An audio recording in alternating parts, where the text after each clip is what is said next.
नमस्कार, मैं सतपाल सिंह। आप देख रहे हैं एबीपी लाइव।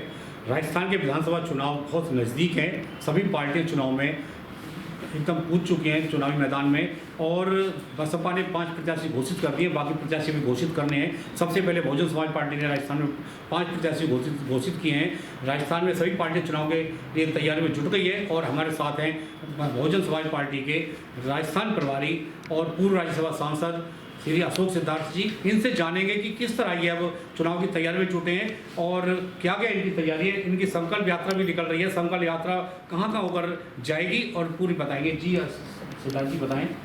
धन्यवाद। आपके इस चैनल के माध्यम से सभी राजस्थान के मतदाताओं भाग्यविधाताओं को मेरा जय भीम। बहुजन समाज पार्टी के राष्ट्रीय कोऑर्डिनेटर श्री आकाश आनंद जी के नेतृत्व में 16 अगस्त धौलपुर से बहुजन हिताय सर्वजन सुखाय संकल्प यात्रा का आगाज हुआ, और यहाँ पर बड़े पैमाने पर हजारों की संख्या में लोगों ने उस सर्वजन हिताय सर्वजन सुखाय की यात्रा को समर्थन देने का काम किया, जिसमें शिरकत करने का काम किया। और वहाँ पर नेशनल कोऑर्डिनेटर ने अपनी संबोधन के द्वारा लोगों को आह्वान किया है कि सत्ता परिवर्तन के लिए। तो ये सर्वजन हिताय सर्वजन सुखाय की संकल्प यात्रा धौलपुर से स्टार्ट होती हुई करौली से गंगापुर सिटी होती हुई कल राजस्थान के भरतपुर में प्रवेश किया, और आज भरतपुर के तमाम विधानसभाओं में होती हुई हम लोग 29 तारीख को राजस्थान में के राजधानी जयपुर में इसका समापन करने का काम करेंगे। इस संकल्प यात्रा का उद्देश्य है राजस्थान में पिछले 5 वर्षों में और उससे पहले भारतीय जनता पार्टी की सरकारों में खास तौर से बहुजन समाज के ऊपर अन्याय, अत्याचार, गरीबी, बेरोजगारी, महंगाई, इन सब मुद्दों को लेकर के लोगों को जागरूक करना है, और राजस्थान में बहुजन समाज पार्टी की सरकार को बनाने के लिए आह्वान करना है। क्योंकि पिछले 5 सालों में मुख्यमंत्री जी ने घोषणाएं तो बहुत की, वादे तो बहुत किए।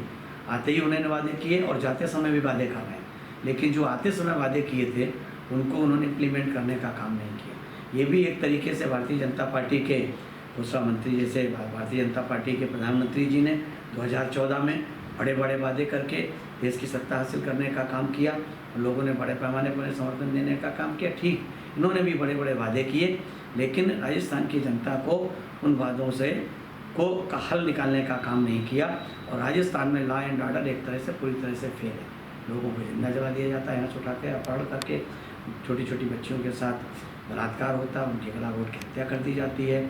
छोटे छोटे छात्रों को जो स्कूल में जात के आधार पर उनके साथ अन्याय अत्याचार होता है और अंततः उनकी मृत्यु हो जाती है। ऐसी तमाम घटनाएं राजस्थान में हुई हैं, और राजस्थान में खास तौर से माफियाओं का राज है। क्योंकि खनन का बड़ा क्षेत्र है, यहाँ पर खनन के बड़े क्षेत्र के माध्यम से जो खनन माफिया हैं वो राजस्थान की सरकार की सह पर, उनके विधायकों के सह पर बड़े पैमाने पर घोटाला करने का काम किया है। खुद राजस्थान के विधायकगण, उनके समर्थकगण ये कहते हैं कि हमारे विधायक ने तो 1000 करोड़ कमाया, कोई कहता 500 करोड़ कमाया, कोई कहता 2000 करोड़ कमाया। इस तरीके से तमाम तरह की चर्चाएं, जो आम चर्चाएं हैं, इन्होंने जनता से वोट लिया लेकिन जनता की अनदेखी करने का काम किया। और इतिहास इस बात का साक्षी है कि जनता जिसको सर पे बिठाने का काम करती है, वही जनता उनको धूम में मिलाने का काम करती है। और जिस तरह से उत्तर प्रदेश में बहुजन समाज पार्टी की नेता आदरणीय बहन जी ने अपनी 4 बार की सरकार बनाई, चारों बार की सरकार में उन्होंने एक स्वच्छ प्रशासन देने का काम किया, लॉ एंड ऑर्डर को मेंटेन करने का काम किया, उत्तर प्रदेश को ने अपराध मुक्त, भय मुक्त, भ्रष्टाचार मुक्त और विकास युक्त बनाने का काम किया। हमारी राजस्थान में जब सरकार बनेगी, हम बैलेंस ऑफ पावर बनेंगे, तो निश्चित रूप से उत्तर प्रदेश के मॉडल के तहत पे जो बहन जी ने उत्तर प्रदेश के मॉडल में सरकार चलाई थी, ठीक उसी तरीके से राजस्थान में बहुजन समाज पार्टी सरकार चलाएगी। क्योंकि बहन जी ने एकदम स्पष्ट इस बात की घोषणा कर दी कि हम बाहर से समर्थन देने का काम नहीं करेंगे।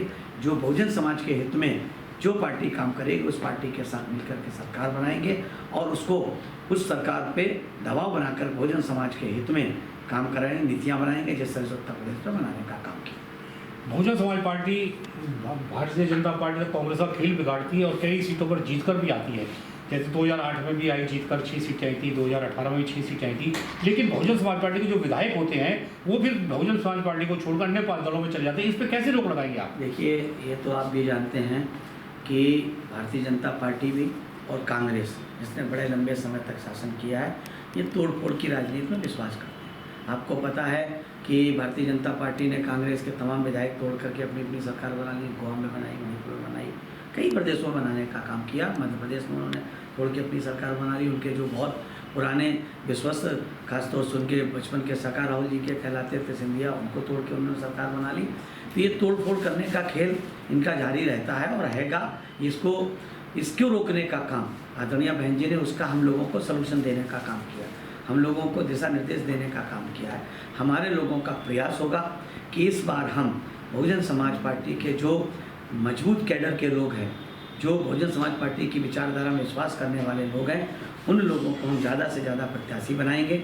और दूसरा काम, हम ज़्यादा से ज़्यादा विधायक जिताएंगे ताकि ये आसानी से उनको तोड़ ना पाएँ, ताकि तोड़ नहीं पाएंगे। और जब बैलेंस ऑफ पावर हम होंगे तो दोनों की मजबूरी होगी, क्योंकि उस समय केवल एक सीट की ज़रूरत थी उनको, एक सीट कोई भी तोड़ सकता था। इस नाते पिछली बार बहन जी ने उनको बाहर से समर्थन देने का काम किया था, इसलिए बहन जी इस बार बिल्कुल तोल मोल के बात करेंगी।